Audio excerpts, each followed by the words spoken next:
Bonjour et bienvenue dans ce cours consacré aux fonctions de la variable complexe.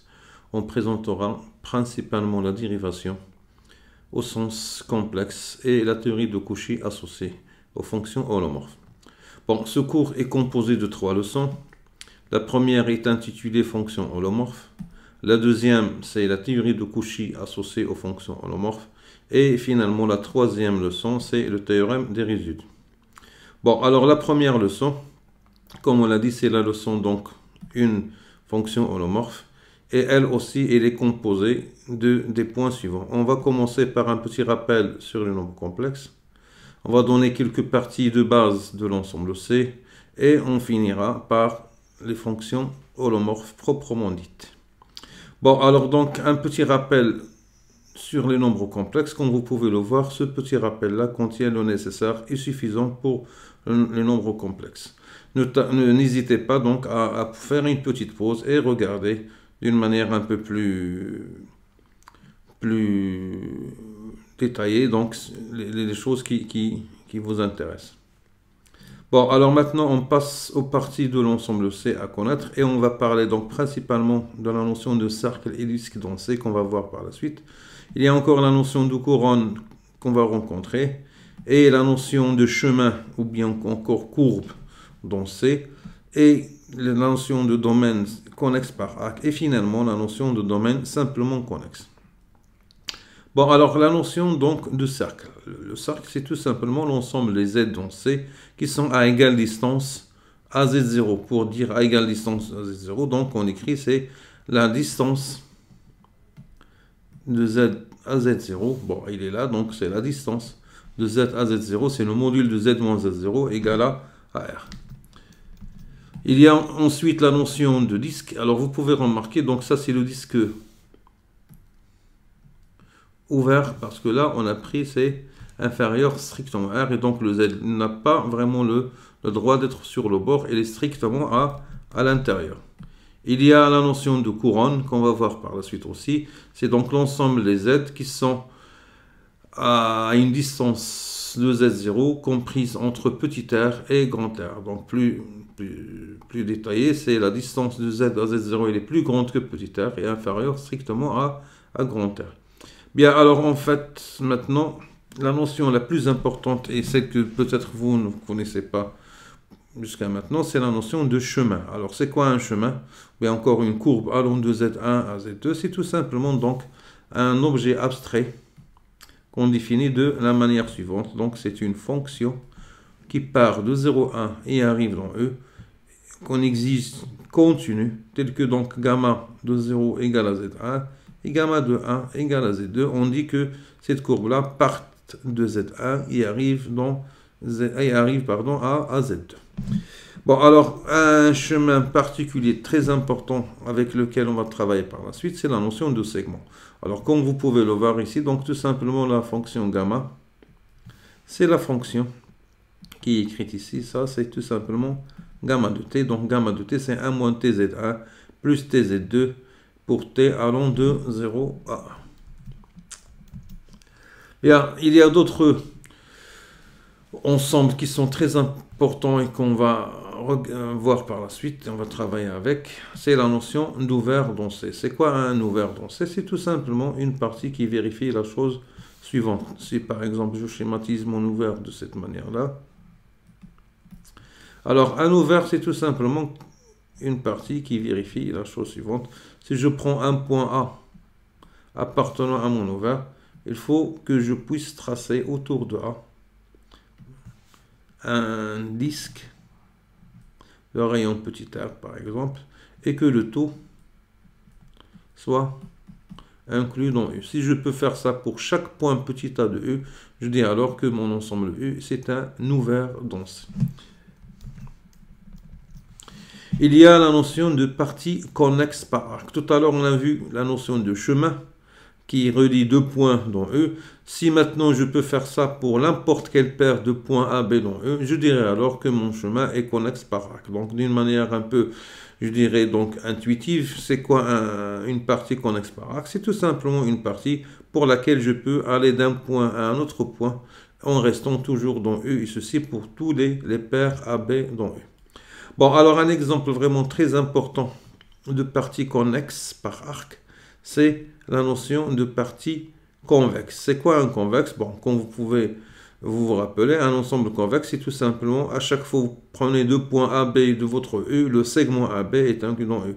Donc, on a vu tout à l'heure que le segment était un chemin particulier. Donc, ça nous donne que toute partie convexe de C, elle est connexe par arc, parce qu'on peut les relier par un segment en restant dans cette partie-là. Bon, alors, finalement, il y a la notion de partie simplement connexe. La notion de partie simplement connexe, tout simplement, il veut illustrer une chose qui est vraiment très intuitive, c'est que cette partie-là ne renferme pas de trou dans son intérieur. On ne va pas donner vraiment la définition mathématique rigoureuse, mais c'est vraiment suffisant pour nous pour travailler avec cette notion-là de simplement connexe. C'est tout simplement une partie qui ne contient pas de trou dans son intérieur. Si par exemple je vous donne cet ensemble-là, vous pouvez me répondre tout de suite que cette partie-là est...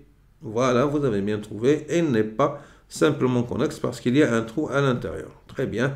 Maintenant, si je vous donne cette partie-là, vous pouvez alors répondre d'une manière aisée que cette partie-là, elle est vraiment simplement connexe parce que ça ne renferme pas de trou à l'intérieur. Bien, maintenant, on arrive à la notion la plus importante de cette leçon 1, c'est la notion de fonction holomorphe. Bon, alors on va voir en particulier donc la définition d'une fonction holomorphe. On va regarder quelques propriétés des fonctions holomorphes et finalement, on va terminer avec quelques petits exemples. Bien, commençons avec la définition. Bon, alors c'est quoi une fonction holomorphe? Comme vous pouvez le voir là, donc là on prend une fonction qui est définie sur un ouvert contenant un point Z0 et la fonction va être dite holomorphe au point Z0, c'est tout simplement la limite du taux d'accroissement f de z moins f de 0 sur z moins z0 existe et c'est une définition qui est vraiment fortement semblable à la définition de la dérivation d'une fonction de la variable réelle, mais la réalité est vraiment frappante parce que ça n'a rien à voir avec la notion de dérivabilité d'une fonction de la variable réelle. Alors comment tout ça, vous allez le voir vous-même.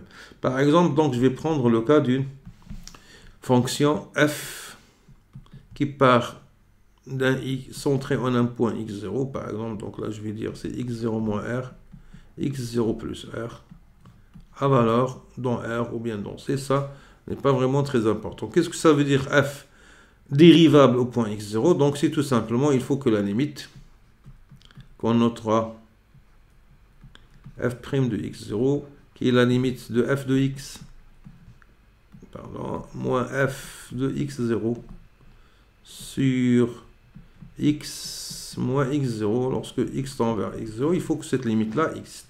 Bien, mais si on regarde un peu attentivement, si je trace mon ensemble R de cette manière-là, et je trace mon x0 ici, voilà donc x0, et là c'est le x. Alors là, je vois que tout simplement ce x-là,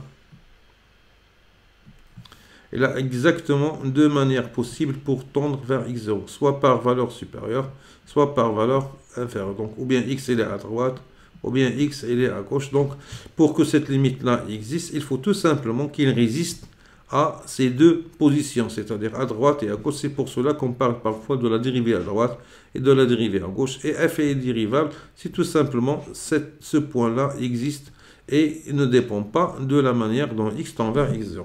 Bien, ça, c'est concernant les fonctions de la variable réelle. Maintenant, si je prends une fonction de la variable complexe et je fais la même chose. Voilà, donc par exemple, je vais tracer mon ensemble C. Voilà, ça c'est R.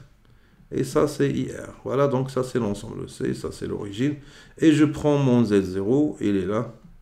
Et je prends un Z qui est censé tendre vers Z0. Si je vous demande quel est le nombre de possibilités avec lesquelles le Z peut tendre vers Z0, vous pouvez me dire, donc là, ça peut tendre vers Z0 suivant ce chemin-là, ça peut tendre vers Z0 suivant par exemple ce chemin-là, et là, je vais donc tout simplement, pour ne pas encombrer l'image ici, donc là, je vais prendre une autre couleur, bon, il y a ce chemin-là, il y a ce chemin ici, il y a, etc., etc., donc vous pouvez dire, il y a une infinité de manières avec laquelle Z peut tendre vers Z0.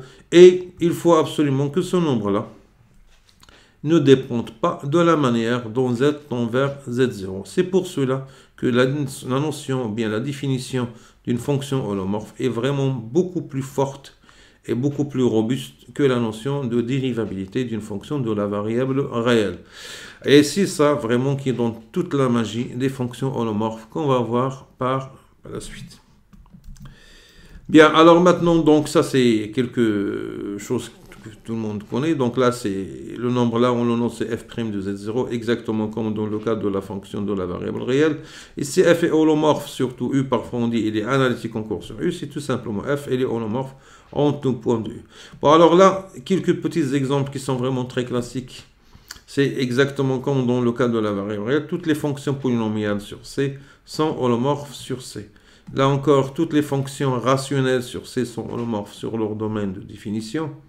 Et il ne faut pas croire que toutes les fonctions sont holomorphes parce que là, la fonction conjugaison, c'est-à-dire qui a z fait correspondre z bar, n'est pas holomorphe dans C. Vous pouvez le vérifier facilement.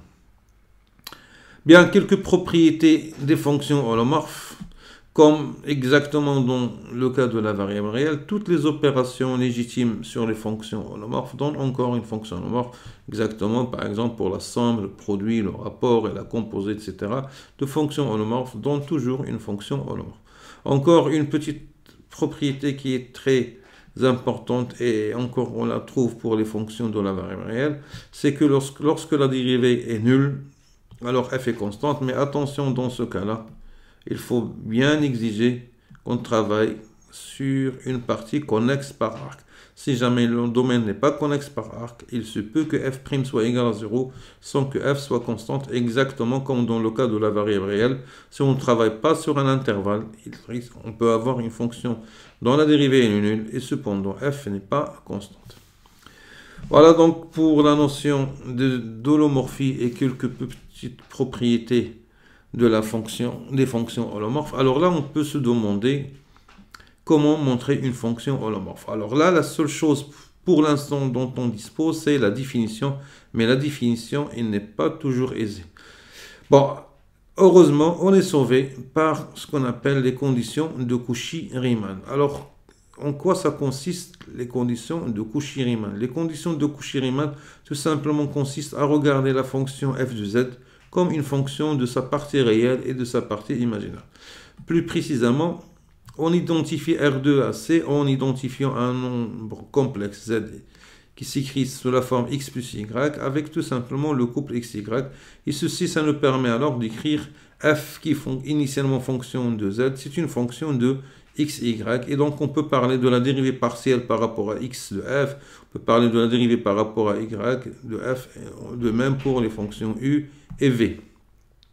Et là, on a donc le résultat suivant qui est très utile, c'est que une fonction est holomorphe sur U, si seulement si sa partie réelle et sa partie imaginaire sont de classe C1 sur U, et vérifie les conditions de Cauchy-Riemann que vous voyez ici.